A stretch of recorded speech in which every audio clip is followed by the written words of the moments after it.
How's it going, guys? My name is Oakley, and I'm joined here with my friends Dan and Andrew, and this is Third Winter. We are here to review the first episode of Game of Thrones. That's right, you heard it. Game of Thrones is back. What do you guys think about that? I was really excited. Yeah? Excited now or before? Yeah, both. Still excited. As the episode was going on, I kept smiling at the beginning of it and everything. Yeah. And so I was just super hyped. And now that the episode's actually aired and we've seen it, I'm just really excited for it. It's gonna be good. Okay, so let's just jump right into it. What did you guys think about the episode? I thought it was pretty solid. Yeah. Solid for a first episode. I think it was all right. Let's start just from the beginning and just go for it. It was a lot like season 1, episode 1, especially the open. Oh yeah. Even had the music, had everything. They told us that was going to be the case. Oh yeah. But everything seemed very reminiscent. They even had the guy climbing the tree. Oh, by the way, spoilers. Obviously, but you never know nowadays. So if you guys want to kill us in the comments, blame yourself. But yeah, let's get your take, Andrew. What did you think about the open of the episode? I thought it was a good way to start. I liked how they kind of slowly revealed the information of what was going on. Mm-hmm. All we really see at first is that there's an army marching through the snow. Yeah. And then we start to see the Unsullied Shield through the crowds, and then they definitely moved the Unsullied armies in such a way that they would cover up Dany and Jon until they were perfectly in frame, and then they just oh yeah show up. I noticed that they kept moving the Dothraki in a certain way. Yeah, the Unsullied. The left line kept moving in. Yeah, they would in actuality march in perfectly straight lines, but they had them go in a little bit so that they covered them up, and then they went back out. It's like they were avoiding a pebble, didn't want to stub the toe. Yeah. What do you think there, buddy? I agree. It was very reminiscent of the first episode, which I thought was actually a really smart idea, really great artistic choice, and that it kind of seemed like they wanted to pay homage to that earlier season. Kind of like how Star Wars tends to forget their earlier seasons. This one seemed like it had a lot of callbacks. Mm-hmm. Right. Yeah, and this is the thing I was most afraid of, was just the drama of the whole Daenerys and Jon being together. I guess we had to get it, but I was scared about it because I didn't really care to see it. And I think that's probably the thing I didn't like the most. It's understandable. It happens. I just am not a fan of that kind of drama. Yeah. I did like, however, when they were at that waterfall. Yeah. And she said, we could stay here for 1,000 years. And then it reminded him of... that was was totally reminiscent of his wife. I don't know why. His real life wife. Yeah. Yeah, Rose Leslie and Ygritte in the show. Yeah, Ygritte. It was the cave. I think they were definitely paying homage. I think they paid a little too much homage, though. And I noticed a lot of people were anticipating the writing of Rhaegal for Jon. And we get that. But what do you guys think about that? It's badass. Yeah, I think it was pretty much what we were all expecting. He kind of has to figure it out, but it's still super natural to him. Very natural, because that's his blood. That's what he was born to do. Yeah, I get what you're saying, and I kind of liked her saying what she said about, no one knows how to learn to ride a dragon unless you've done it already. Mm-hmm. But I felt like it was a little too goofy for too long. I don't know if you guys have felt that. I felt like it was more because they're new lovers. Yeah. They're not old lovers. They're very new. They still have a lot of passion and a lot of kind of playfulness and flirtation behind their words. Yeah, they're kind of in the honeymoon stage and everything. Yeah. I get that. And I guess I haven't seen a lot of time with Daenerys and Jon to fully get their relationship. And the thing is, I don't think it's a flaw for me. I think it's more of I'm waiting to see how their relationship grows. But I am interested in seeing what Daenerys is going to do next here. Oh, yeah. Because I think they're playing up that drama of him being Aegon Targaryen, the king of the Seven Kingdoms. Yeah. You know? The rightful king. Yeah. Yeah, I think that's what next episode's going to be all about, is just him trying to find a way to explain to Dany who he is. Mm-hmm. And then her kind of coming to terms with it as the army of the dead destroys... Well, they already just destroyed the nearest Umbers. town, right? I think it was the Umbers. Yeah. I don't think it was the Karstarks because they talked about the Karstark sigil at the beginning of the episode. No, the Karstarks went to Winterfell. Yeah, but it was the Umbers because he had to go back. The chains, I just remember them having the chains. But, yeah, I forgot what I was going to say there. Freaky. We didn't get a 30-minute hug of Arya and Jon, which I was thoroughly disappointed in. You got a good hug, though. No, it was a great hug. Yeah. I think it was probably second favorite moment of the actual episode. Yeah. But I think that was a very good moment, and I love how they compare swords. You know, it just seems like that's the relationship. Yeah, they still have their relationship from when they were younger going on. Mm-hmm. Yeah, I think my actually biggest disappointment in this episode was Jon up until the end. Really? It's weird. I don't know why, because he's probably my second favorite character, maybe first. Okay. I just felt like he was almost acting a little out of character in a way. I don't know if you guys felt that at all, but like by all means, these are nitpicks. You know, these aren't big things. Right. It just was a little off for me, but he grew into that by the end of the episode and had probably one of the most powerful moments at the end of that episode with Sam. But let's move on to Cersei in King's Landing. Euron, Cersei, you know, doing the deed. Did the diddly do. Did the diddly do. We fully commend diddly doing.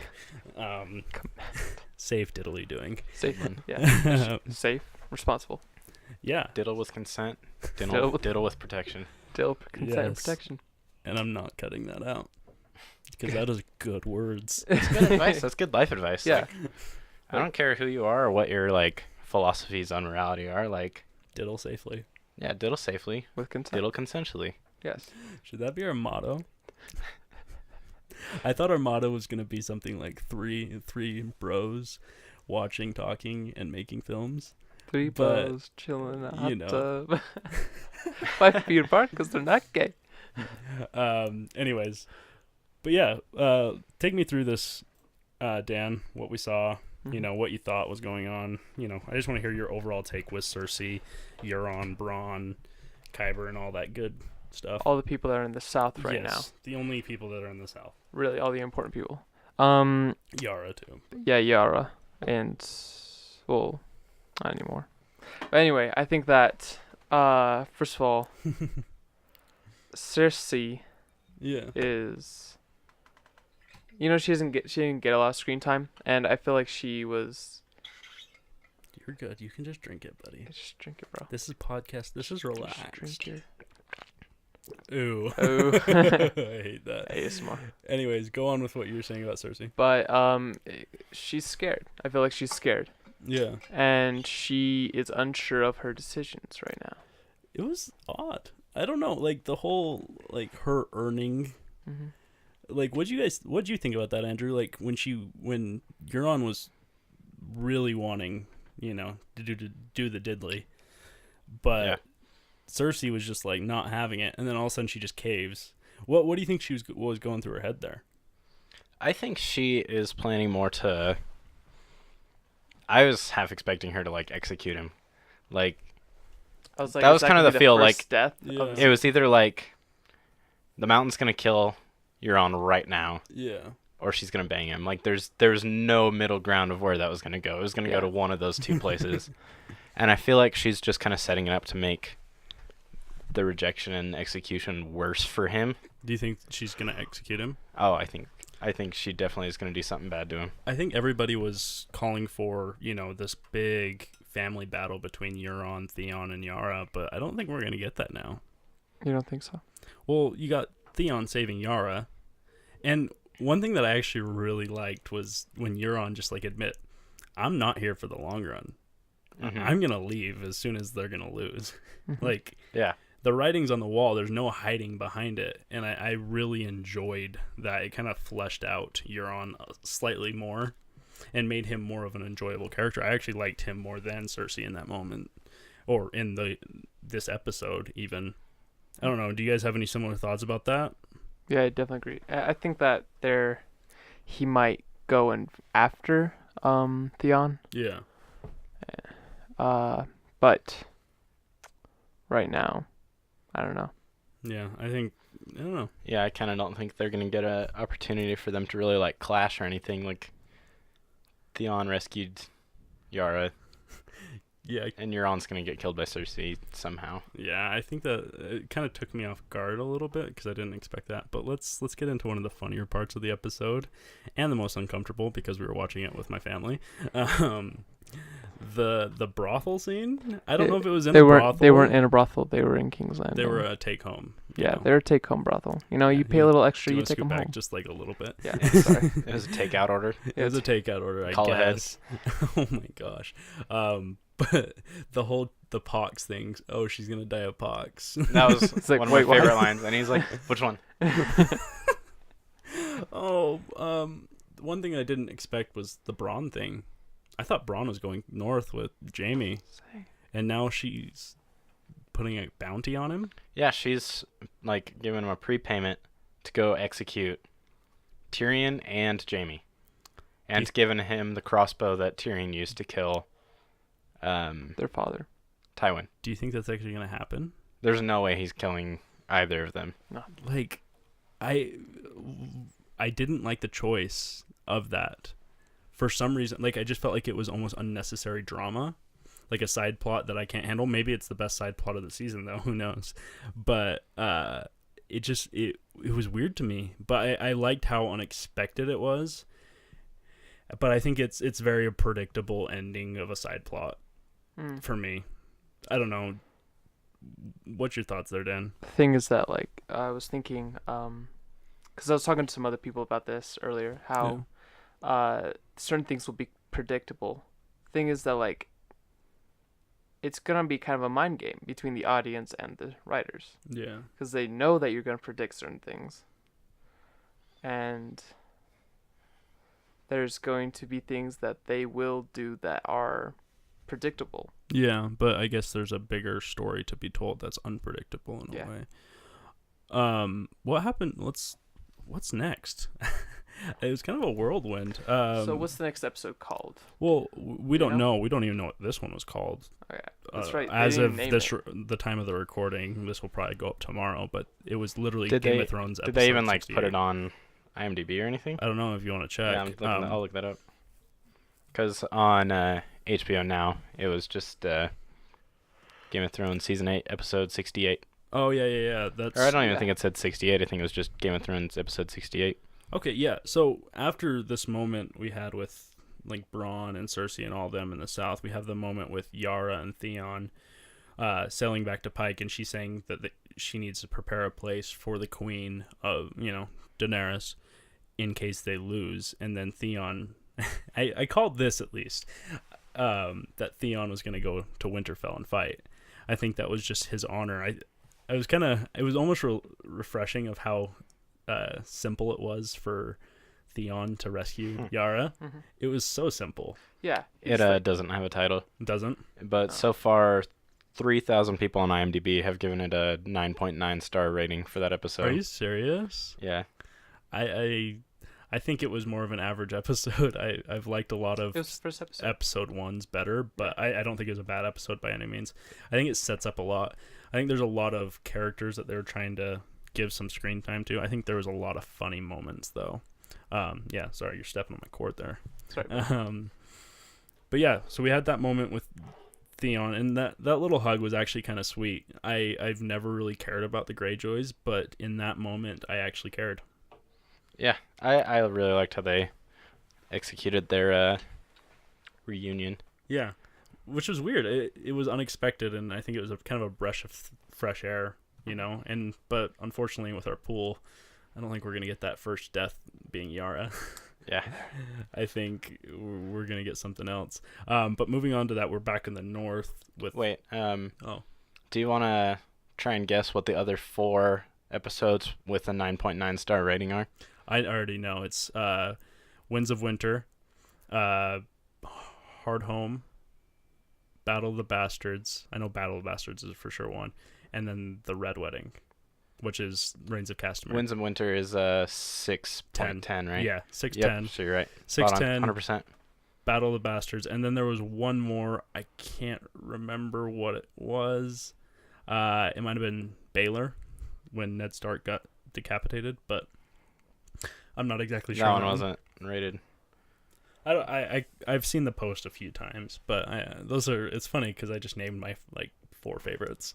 But moving on from that, well, let's talk about the Sansa and Daenerys drama a little bit, which was expected. Yeah. I just hope they execute it, and I hope it's resolved quick. Same. Yeah, I think that's going to be the drama of next episode.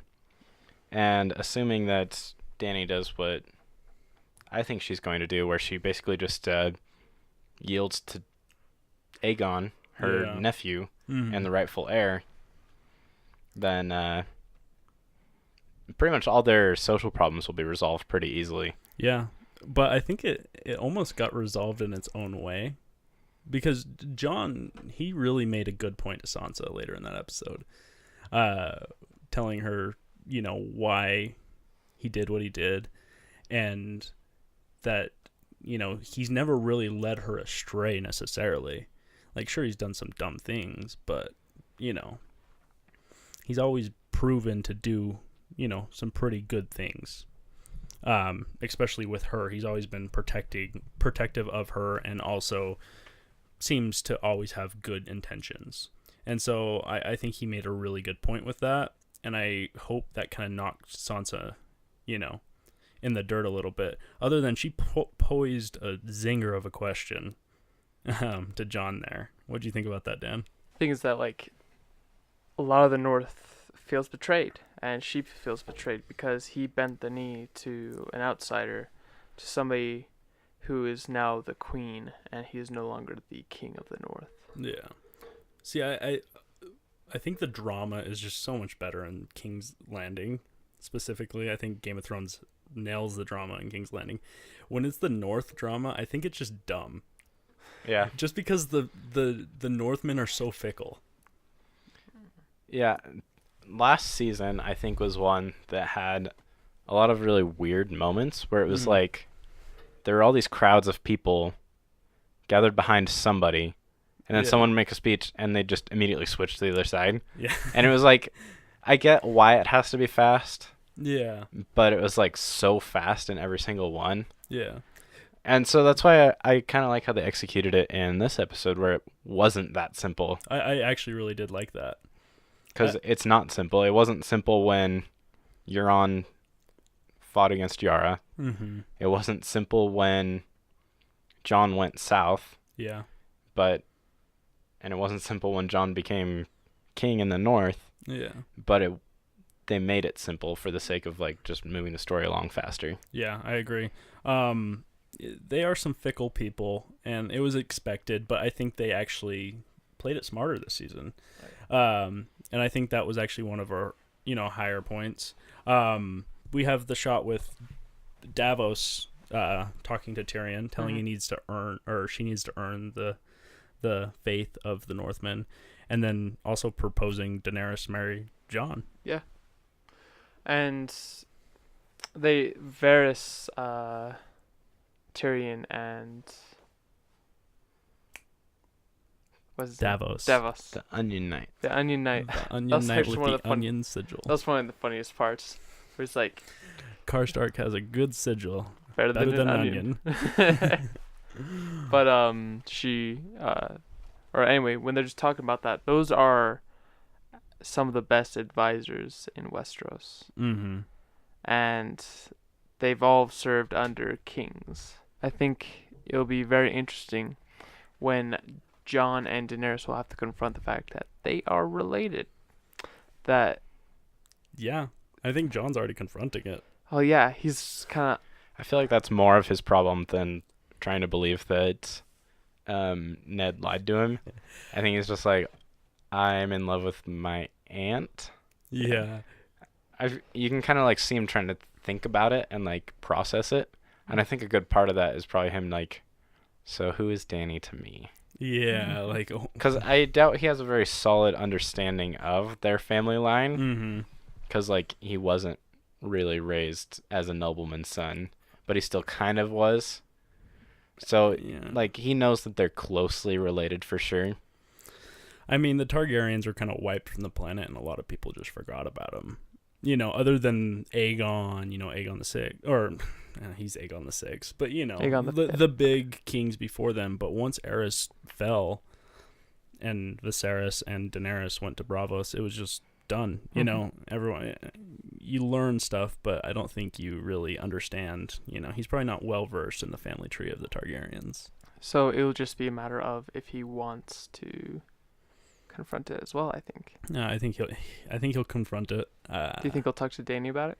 Oh yeah, he has to. And there's shots in the trailer where she's pretty pissed, so I think they have to. It's just a waste if they don't. This is the drama that I do want to see. I wasn't expecting. Yeah, like I want to see them actually. I think the best parts of Dany and Jon was when they were arguing. Yeah.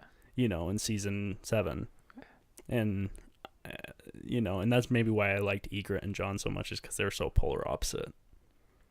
They really were, and again, it's a very good chemistry between the characters. Yeah. But just in a very different way. Yeah, and then my favorite. Oh, okay. I had about. You've said that like 4 times. I had 3 favorite moments in this trailer. This trailer, this episode. Sam and 3 favorite moments in this episode. Sam and Daenerys, Jon and Arya, and I'll tell you about the other one. We'll get to that last. But let's talk about Sam and Daenerys here. What do you guys think? That was sad. Yeah, that was pretty sad. Yeah, that was terrible. That freaking broke my heart. I forgot that Sam's father and brother died to Daenerys. I actually just watched that episode last night. Yeah. While I was editing. I had kind of forgotten about that too myself. Yeah. Well, that's what I didn't know if they were going to play it up like they did. But John Bradley's acting right there was, oh my God. Like it hurt me a little bit. Like him just trying to fight back tears, but how honorable he was that he wouldn't. He asked Daenerys for permission to leave. Mm-hmm.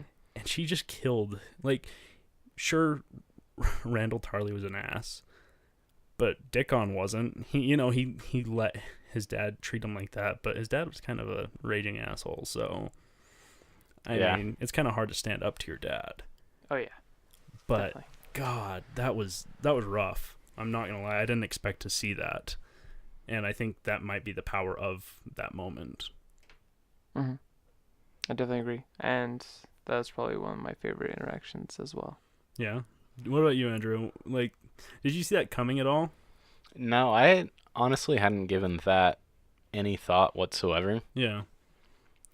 Like, that was a thing that happened in the past. Like, I wasn't really worried about it anymore, and then all of a sudden, like, Sam brings up his family at home, and I was like, oh. Yeah, and that I think that's my favorite Daenerys part, too, is she was just, like, owned it, you know? And, like, she regrets it, too. Like, it's not her favorite thing that she did that. Yeah. But she did it, and she has to accept that she did it. It's true. And she has to tell this poor boy that she killed. This pure boy. His father and his brother. The boy that saved Jorah Mormont, one of her most trusted people, or one of her most, like, her best friends that she's ever had. Been there since the beginning. Even though he betrayed her, he's earned her trust back, and he's always been that best friend. Even when he was spying on her, he was always nice to her. You know what I mean? Mm-hmm.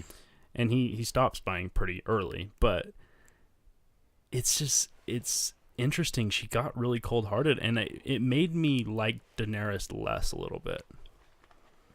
And, like, I looked back at that, I was like, yeah, she was right. Maybe, they knew it was coming, and she had to do what she did to, bring that fear of the people. But I think she should have listened to Tyrion. Oh yeah. I don't know. It was very powerful. So let's go into Arya real quick, because we didn't really touch on her much. Jon ignores her. didn't see her. You got to give him. You got to give him a shot. You know, like he's been traveling for a while now. He's probably like, you know, bags under his eyes. He's ready to go to sleep. Yeah, he's sleepy. He hasn't gotten really much sleep on this journey, has he? No, definitely not. And I mean, Arya's definitely let down a little bit, but you got to let that pass.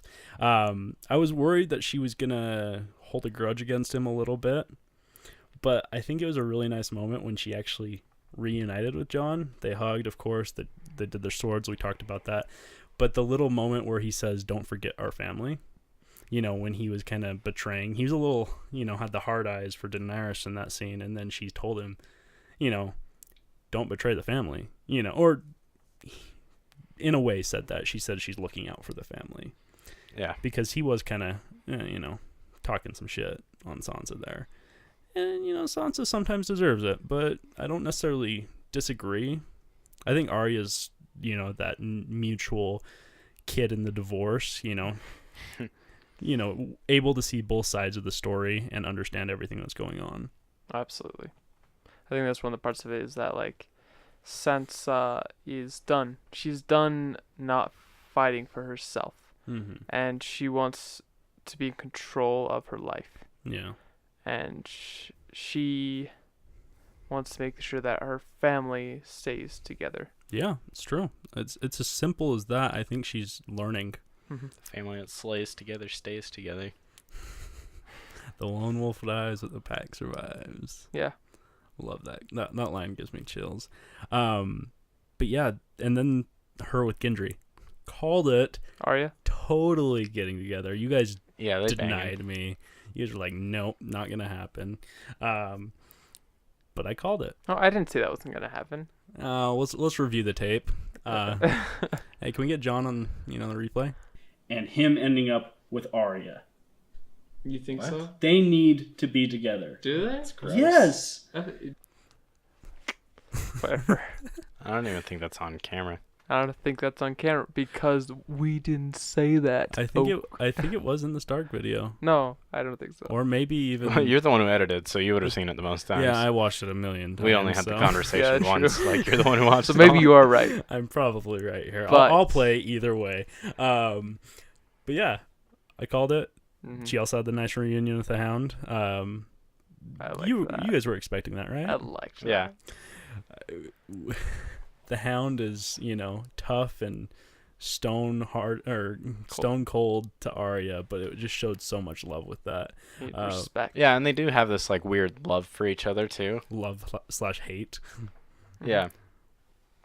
And it was that, like, he had a respect that she did that, because he would have done the same thing. She's like, I robbed you first. Yeah. Well, the only difference is what he would have done is he would have killed and then robbed. Yeah, but if she would have killed him, he wouldn't have been alive. So, yeah. I mean, it was a nice moment, but I really enjoyed the moment with Gendry.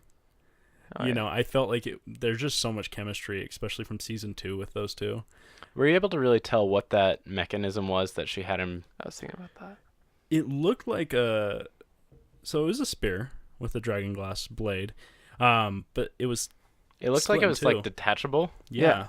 Like almost. I don't think it was like a like a dart kind of thing where you actually release like almost like an arrow, mm-hmm. but it almost looked like it was a good long.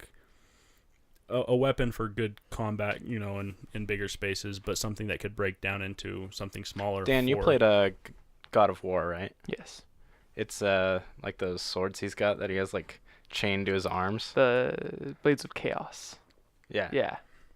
That's one of those. That's what she wants. Yeah, she wants the Blades of Chaos. I love it. She just brings in the Have blueprint. you seen that? Anything from God of War? I'm like the only person in the world that doesn't game. Within our friend group, yes. Well, actually, just ever. I think I'm the only. Do you want to buy an Xbox? No, don't get an Xbox. $120. $120. Does it play 4K? No, it doesn't. Mine doesn't. Sorry. I have the first gen. Oh, okay, yeah. No, I'm sorry, buddy. Can't do it. Get a PlayStation. I've had a PlayStation. I couldn't get into any games. I just thought it was. When was this? I don't know. My gaming is editing right now. Okay. Got a pretty baller, like gaming computer. Like I do have a gaming computer. An amazing gaming computer. Here's the thing. I make those dope ass thumbnails. for next to nothing, but it takes me forever. Yeah. But I'm cheap as shit. But look at how fast they render. Yeah. Exactly. Anyway, back to the yeah. Let's get back to the episode. Let's get back to the good old GOT. Yeah. Is it damn episode? The goddamn episode. Wow. Is there anything else left with Arya? No. Okay, let's get into the pinnacle, moment of the episode, the end, the climax. Jon and Sam. Oh, that. Yeah. Oh yeah. You want to talk about Bran and Jon first? Meeting. It was simple. I liked how Jon got excited to see him. He started riding the horse like quicker, and gets off, then hugs Bran, kisses him on the forehead, and Bran just stone, just nothing. I swear he's stoned, dude, during the entire time. Just like, bro. Yeah, they just. Well, I mean, they shot it all in like Europe, right? So weed's legal over there, so they probably just told him to smoke something and get going. It's possible. But yeah, he just says he's grown up, and he's like, I'm not a man yet. Yeah, not yet. Didn't understand that necessarily. He hasn't done the diddly. Oh yeah, that's right. He has not. He's not done the diddly. He's a diddly. Will virgin. Bran ever do the diddly do? No. He can't feel anything from the waist down. You sure about that? I'm not sure. I'm just Well, he definitely can't feel anything in his legs. Remember, people would stab him to prove his identity. That happened like once or twice. I mean, he could warg into like a wolf doing the diddly. So with another wolf. Yeah. I don't think that's. No, like he's not actually doing it. It's the wolf that's doing it. He's not but once he wargs in, he takes control. That's what I'm saying. So maybe he's not a virgin. Maybe he's just watching people have sex, like or he can get really good and he can like warg into a person. He does that with Hodor. But yeah, he can only do it with Hodor because Hodor was like, giant. Yeah, he's half-minded there. He's broken, which kind of leads in like, is Bran gonna be able to warg into a dragon? Like, they say dragons are maybe even smarter than people. Yeah, dragons are very intelligent. So I don't know if you can kind of see that in how the dragons like interact with people around Daenerys. Yeah, it's gonna be interesting seeing if he can. It might break him. Trying to do that. It might push him over the edge, like an Xavier moment, trying to do something impossible and almost killing him. Mm-hmm. But yeah, Jon moment was fine. I don't know if you guys had anything to say about that. Okay, Jon and Sam. After Sam gets some heartbreaking news, we get footage. We get a nice, clip of Sam walking toward Jon, having a little pep in his step, ready to kill a dragon queen. I don't know what I was going with there. He's so mad he trips down the stairs.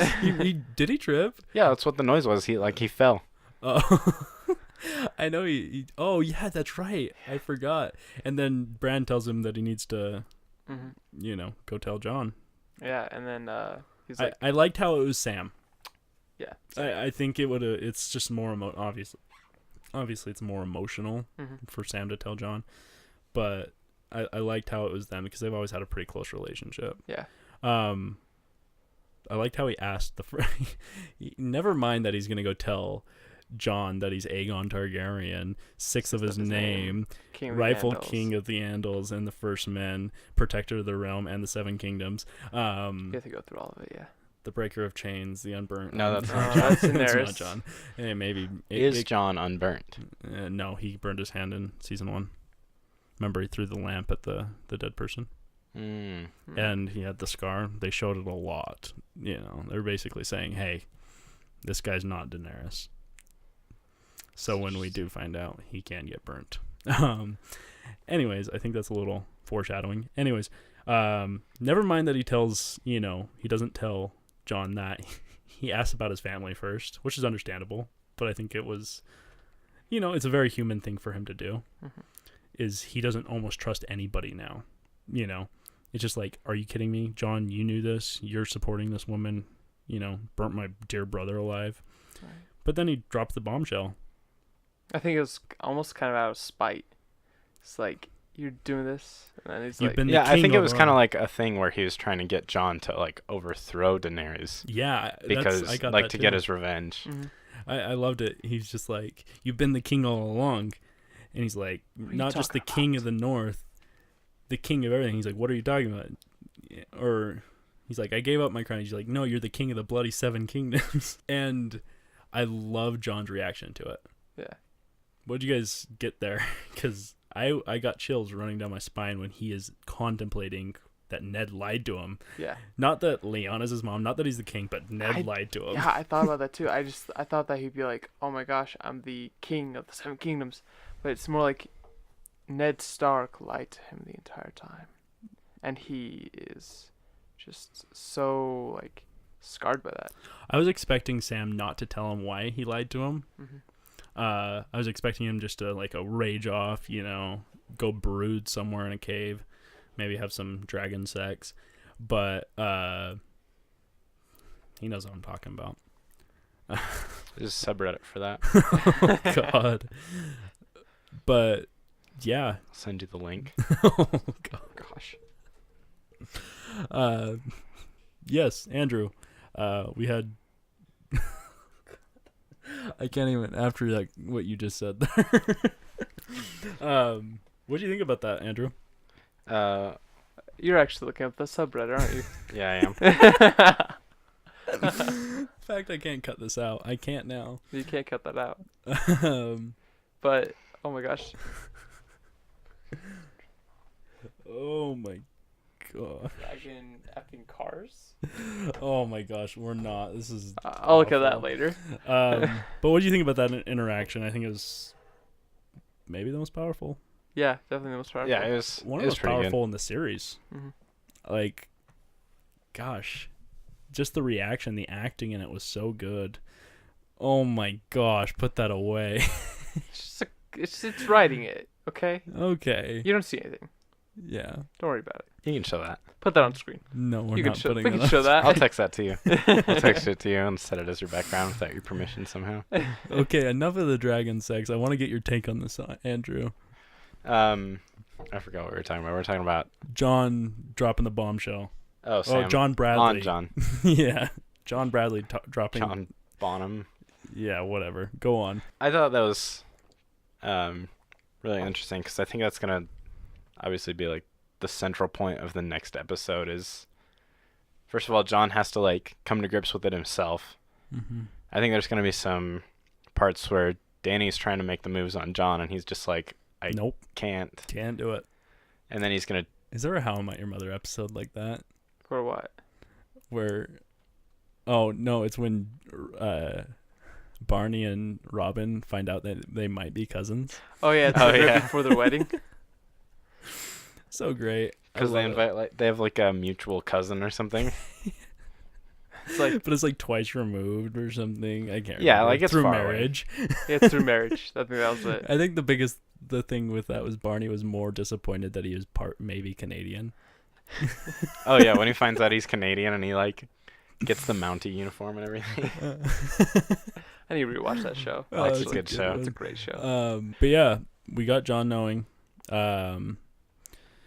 Let's get to the last moment though. Not to downplay that moment. I think it was very powerful. I'm just more concerned about what's going forward for John, and how he's going to, we didn't get a lot of what he was thinking, or, I guess the aftermath of these emotions he's having. But let's get into this final moment of the episode. Jaime arriving at Winterfell. So he rides in, he's a hooded figure, and you're just like immediately, that's Jaime. Oh, that's what I said. That's what you said. You're like, that's yeah, Jaime. You said that out loud despite like shushing everybody. Hey, I was more concerned about the dog barking, because that dog, if it just starts barking and if you don't shush it, it will keep barking. It will keep barking and flip out. So I wasn't really shushing anybody. You're shushing the dog. I was shushing the dog. But yeah, hooded figure, called it. Go on. Walks in. He gets off his horse, takes off his hood. His hair changed a lot. And that is what I've noticed, actually. He's traveled a long way. He's traveled a long way. Yeah, it really is a long travel. Like, it's a good 2 or 3 weeks, right? Yeah. So it took the king a month to travel in episode 1. Yeah, but that's Robert. That's the king, yeah. That's Robert They're Baratheon. taking the whole thing. I'm sure like, Jaime's going to travel a lot faster than Robert. Jaime's not probably stopping at brothels unless his sister's there. He's probably not, shooting a breeze. He's probably trying to get there as quick as possible. Yeah, so yeah, maybe it took him definitely. like 2 weeks. But I'm just talking about like how, as a character, but also how he looks has changed. His hair's no longer a pure blonde. It's dirty. It's a kind of a gray color. It's gray color. I think beard is gray. It kind of represents his turn that he's making. Obviously, he's a very gray character, but he's making that turn towards white in a way. Mm-hmm. He's facing his demons that he's been continuing facing since season 3, but now he's facing the big ones. He's facing the attempted child murder of Bran. Yeah, and like Bran was specifically waiting for him to show up. Yeah, it's funny. I think that maybe is that why Bran was waiting? He's waiting for an old friend. Oh my god! And then Jaime shows up. He's waiting specifically for Jaime. That hurts my head. To confront Jaime. I love that, and I think it's maybe I'm thinking Bran's probably going to be pretty, I think. But the thing is too, I think Bran is kind of beyond being Bran at this point, and that is what really pushed him to become who he is now. Yeah. So is he going to be mad about it? I don't think he is. I think he fully has accepted that his life was destiny. What happened to him was meant to happen, and it was always going to happen, no matter what. So I think he's going to be. So you think his confrontation is more going to be about like, listen, I forgive you, like let's fight together. Stop. Yeah, I think it's going to be something of stop worrying so much, Jaime. Because I think that skeleton's been on his head forever, and I think it's funny that Jaime's facing the 2 biggest things of his life, maybe. Well, 3 biggest in this season. Cersei, pushing Bran out the window, and the killing of the Mad King. Because now he's going to have to confront Daenerys. Oh, yeah, that's her dad, isn't it? He's literally facing... This is maybe the... I didn't think about that. I didn't think about that either until you just said it. I'm literally like getting chills right now. Because... He didn't think about it until he said it. No. Well, I thought about it a couple minutes ago. I was just waiting for me a good place to put it in. Holy shit. But he has a big arc in this season. Yeah. And that's what makes me so excited for these remaining 5 episodes. I'm going to have to watch this episode probably 3 more times before next weekend. I will. Yeah, definitely. I intend to keep that promise. Cue the Jaime clip. Anyways, but he has the biggest heart. Like, he has the biggest story arc in this season. Oh, yeah. Hands down. In this entire... Fight me. Yeah. Yeah, it'll be good. Yeah. I'm so excited. So excited. That look he had at the closing and then the credits, I'm just like... He's just mortified. He's having to confront something he did like so long ago. But that actually was the catalyst for everything. Jaime's been facing this issue forever. Yeah. Since season 3, obviously. Since he lost his hands, he's had to face these issues. But he's also tended to avoid them a little bit. Oh, yeah. I don't think he's necessarily had the opportunity, and maybe that's why he tried to kill Daenerys in Spoils of War, when he's running with a spear on his horse. Maybe that's why he killed him, so he wouldn't have to necessarily... Obviously, he's trying to end the war, but maybe because he didn't have to face him being called a Kingslayer again, that he murdered her father. I think that's funny how... Is he the greatest Targaryen killer of all time? Technically, yes. No, the mountain's up there. The mountain's got 2 Targaryen kids. That's true. Robert's up there too. Anyways, go on, sorry. But you love Jaime, you pity him. Me and Haley were talking about it. Because you were talking about how much you love Jaime's my favorite character. And how... Thank you. How he's such a great character. And she looked at me and she's like, and I'm like, yeah, he has flaws, but he's still a great character. But that's what makes him a great character. And now he's facing all those flaws. Yes. I don't know. I'm just excited. Anything else on that, Andrew? No, I don't think so. I think that's pretty much everything. The episode. Yeah. God damn. Like, I like this episode now more after I realized what's going on with Jaime. Yeah. It's funny because me and Haley thought that you would hate it. I didn't hate it. I really liked it. Yeah. I wouldn't say I really liked it. I liked it. I think it was an average Game of Thrones episode, but I realized what they're setting up here. And average Game of Thrones episodes are awesome. Yeah, an average Game of Thrones episode is like it's better than basic compared to everything else. I mean, other than Breaking Bad, but Breaking Bad is so good. I've been watching that again. I just finished season 2. So season 2 is one of the best seasons of television ever. Yeah, next to season 4 of Game of Thrones and season 6, even season 2 and 1, and 3. Wow. Anyways, I liked it. Do you guys have any? What's your one word to describe this episode? But it's never one word. Confront. Confrontation. Ominous. Do you have one? Or do you want me to go real quick? Yeah, you go first. I'm going to go with, I'm dancing. Is that your word? Ooh, I'm dancing in between convoluted. Not that I don't think it's convoluted. I just think they're setting up a lot. I'll just say it's... Is there like a positive connotation of convoluted? Yeah, I would say that. I just think my one word is that it's setting up a great season. Setting up. Yeah, I'll just say setup. I think it's never one word, okay? We say one word. It never means it's one word. It's one word, but it's never one word. That's our grading system. That's how it works. But it's a lot. I think this has the potential. This episode might be really good on retrospect, after seeing the whole season of what it might set up. Not saying that it's going to be the greatest season ever. It could be the worst season of television What ever. if it is? That'd be good stuff, wouldn't it? I would hate it. And just end on such a bad note. It just like every TV show ever. Oh, yeah. That would. I don't think they can do that. Like, should we fight each other on that series finale that we disagree on? I will not be there. We are not fighting on How I Met Your Mother. But it would suck for this TV show to end in a way of every other TV show ever. I don't think it has that. I don't think they'll let that happen. But yeah, anything else? What's your one word? Oh yeah, my one word. One word, but never one word. Hot take from Andrew. What you gotta say, Tyler boy? Andrew _17. I think we're just Instagram. distracting him, and he's like, "No, I actually trying think to of a word."